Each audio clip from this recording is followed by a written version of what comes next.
Weekend run ಆಗ್ತಾ ಇದೆ, ಕೇವಲ ಸದನದಲ್ಲಿ ಚರ್ಚೆ ಮಾಡಿದ್ರು, ಅದು ಸೂಕ್ತವಾಗಿ ತನಿಖೆನೂ ಆಗ್ತಿಲ್ಲ. ಇಲ್ಲ, ಈಗ ಏನಂತ ಇನ್ವೆಸ್ಟಿಗೇಷನ್ ನಡೀತಿದೆ ಅಂತ ಹೇಳಿ ಹೋಮ್ ಮಿನಿಸ್ಟರ್ ಹೇಳಿದಾರಲ್ಲ, ಇನ್ವೆಸ್ಟಿಗೇಷನ್ ನಡೀತಿದೆ. ಅವ್ರು ಹೇಳ್ಬೇಕಾಯ್ತು 2 ದಿವಸದಲ್ಲಿ ಮುಗಿಸ್ತೀವಿ, ಏನು ಯಾವ ಥರ ಇದೆ ಅಂತೇಳಿ ಹೇಳ್ಬೇಕಾಯ್ತು. ಇನ್ವೆಸ್ಟಿಗೇಷನ್ ಇದ್ದಾಗ ಮಂತ್ರಿಗಳಾಗಿರತಕ್ಕಂಥವ್ರು ಹೆಚ್ಚು ಹೇಳಿಕೆ ಮಾಡ್ತಕ್ಕಂಥದ್ದು ಏನು ಅವಶ್ಯಕತೆ ಇರಲ್ಲ. ಆದರೆ ಎನ್ಕ್ವೈರಿ ಯಾವ ಮಟ್ಟಕ್ಕಿದೆ, ಎಲ್ಲಿಗೆ ಹೋಗಿದೆ ಅಂತಕ್ಕಂಥದ್ದನ್ನು ಕೂಡ ಜನಗಳಿಗೆ ತಿಳಿಯಬೇಕಾಗಿತ್ತು. ವಿಧಾನಸಭೆಯಲ್ಲಿ ಚರ್ಚೆ ಆಗಿರ್ತಕ್ಕಂಥ ಹಿನ್ನೆಲೆಯಲ್ಲಿ ಅದು ಎಲ್ಲೋ ಒಂದು ಕಡೆಗೆ ಜನರು ಕಾತರರಾಗಿರ್ತಾರೆ, ಏನಿದು ಪ್ರಕರಣ ಅಂತೇಳಿ. ಅದಕ್ಕೆ ಜನಕ್ಕೆ ಇವತ್ತು ಸತ್ಯಾಸತ್ಯತೆ ಏನು ಅಂತಕ್ಕಂಥದ್ದನ್ನು ಮನವರಿಕೆ ಮಾಡ್ತಕ್ಕಂಥ ರೀತಿಯಲ್ಲಿ ಅದು ಹೋಗ್ಬೇಕಾಗ್ತದೆ. ಮುಜುಗರ ಆಗುತ್ತೆ ಪಕ್ಷಕ್ಕೆ ಅಂತೇಳಿ ಹೈಕಮಾಂಡ್ ಮಟ್ಟದಿಂದ ಸೂಚನೆ ಬಂದಿದೆ ಅನ್ನೋ ಒಂದು ಮಾತು ಸರ್. ಇದು ಅಂತೆಕಂತೆ ಅದು ಯಾವಾಗಲೂ ಇದ್ದೇ ಇರ್ತದೆ, ಅಂತೆಕಂತೆ ಇದ್ದೇ ಇರ್ತದೆ.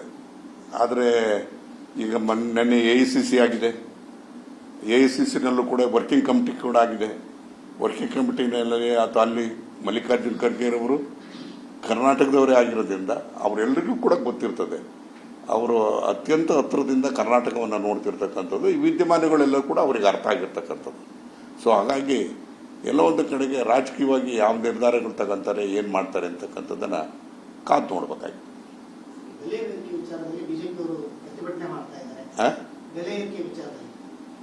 ನೋಡಿ, ಅವರೇನೋ ಆರಂಭ ಶೂರತ್ವ ಮಾಡಿದ್ರು. ಆದರೆ ನಿನ್ನೆಯಿಂದ ಧ್ವನಿ ಸ್ವಲ್ಪ ಕಡಿಮೆ ಆದಂಗೆ ಕಾಣ್ತದೆ. ಅದು ಯಾಕೆ ಅಂದರೆ 50 ರೂಪಾಯಿಗೆ ಸಿಲಿಂಡರ್, ಡೀಸೆಲ್ ಪೆಟ್ರೋಲ್ 2 ರೂಪಾಯಿ, ಇದೆಲ್ಲ ನೋಡಿದಾಗ ಅವರು ಯಾವ ನೈತಿಕತೆ ಇಟ್ಟುಕೊಂಡು ಹೋರಾಟವನ್ನು ಬೀದಿಗೆ ಬಂದು ಹೋರಾಟ ಮಾಡ್ತಾರೆ?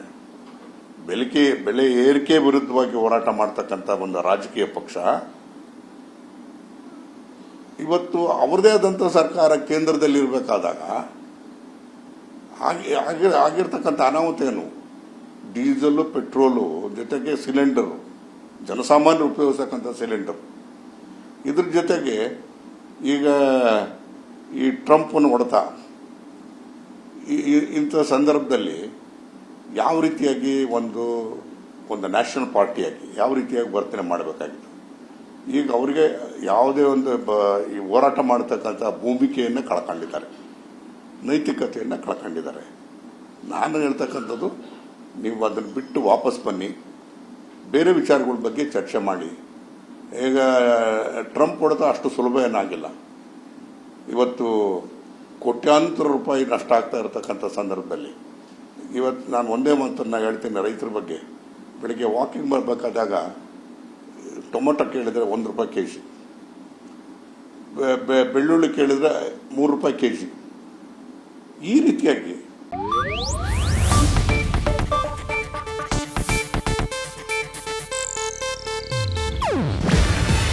ಇದು ಏಷ್ಯಾನೆಟ್ ನ್ಯೂಸ್ ನೆಟ್ವರ್ಕ್ ಪ್ರಸ್ತುತಿ.